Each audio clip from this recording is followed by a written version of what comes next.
Welcome to the deep dive. Ever wonder how AI image generators got so good? Yeah, it's pretty mind-blowing, right? Totally.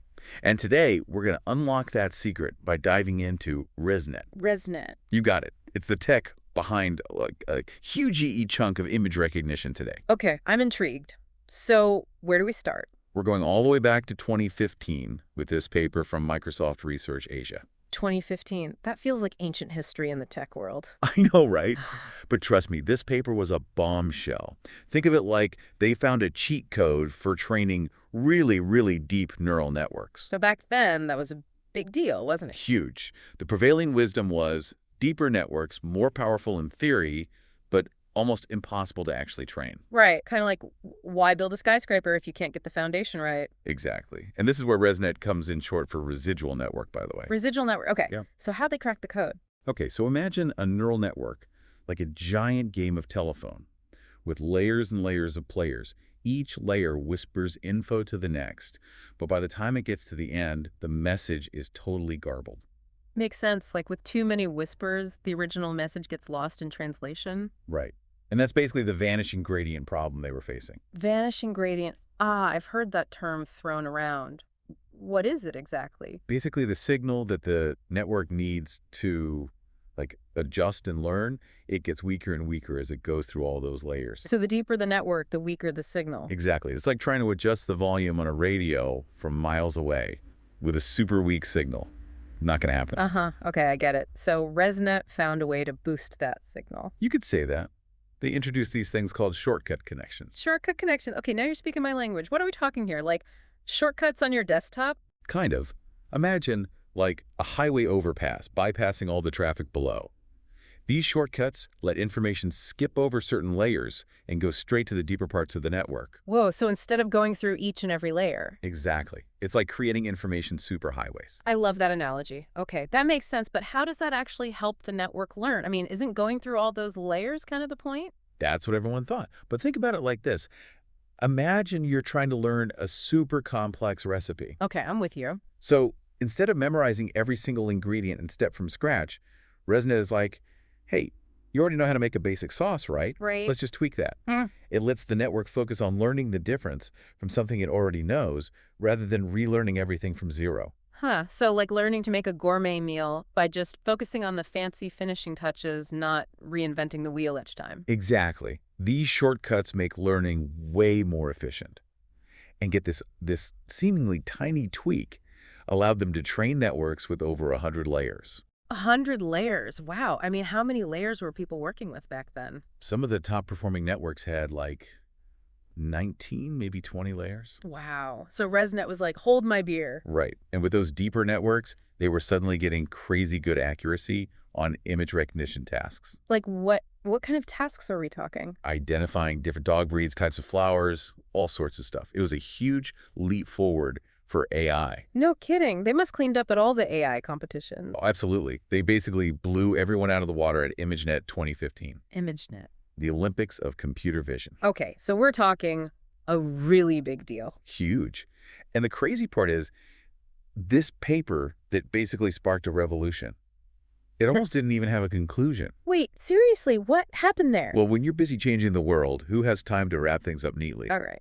Okay, so ResNet made a big splash in the research world, but did it actually change anything in, like, the real world? Oh, absolutely. ResNet is everywhere. You might not see its name on the box, but it's there. Really?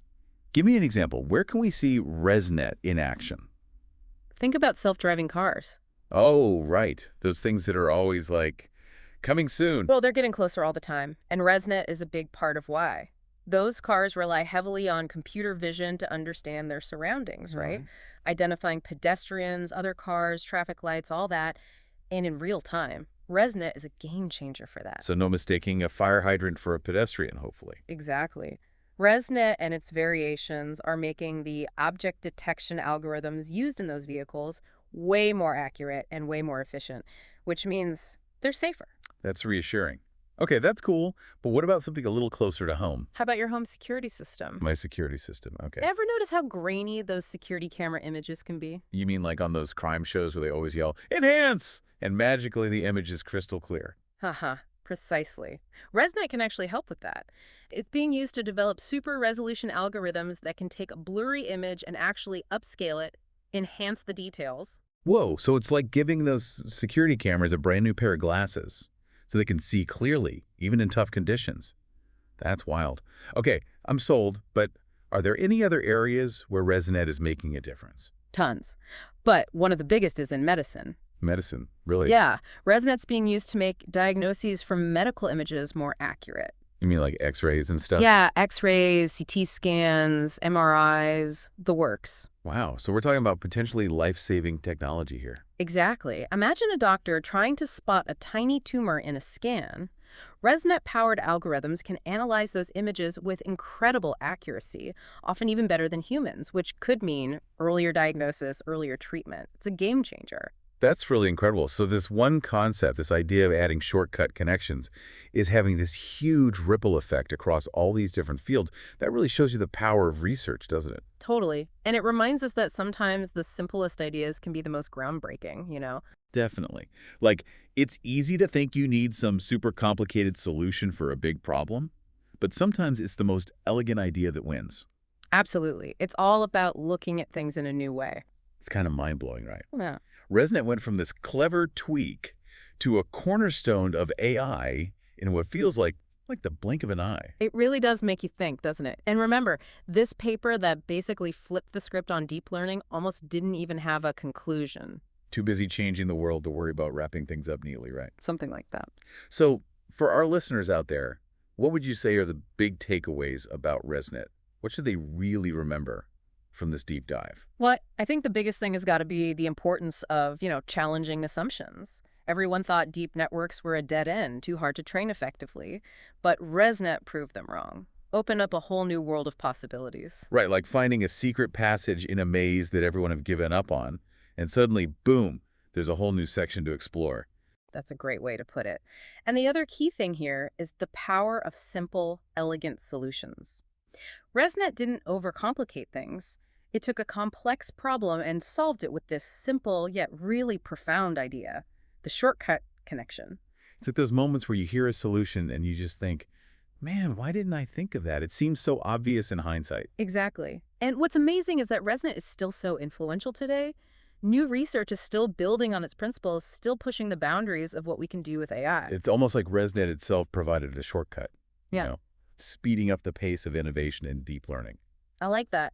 And we might not always see ResNet's name in the headlines anymore, but it's still there, working behind the scenes, powering so much of the tech we use every single day. From self-driving cars to medical diagnoses, even those filters we all use on our phones.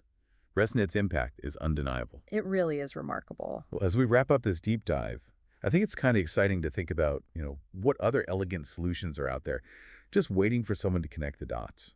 Absolutely. There's always something new to discover. Maybe there's a ResNet-level breakthrough hiding in plain sight in your field, right? All it takes is a fresh perspective and the willingness to ask, what if? Couldn't agree more. Keep asking questions, keep exploring, and who knows, you might just stumble onto the next big thing. That's a wrap on ResNet. We hope you enjoyed this deep dive. Until next time, happy exploring.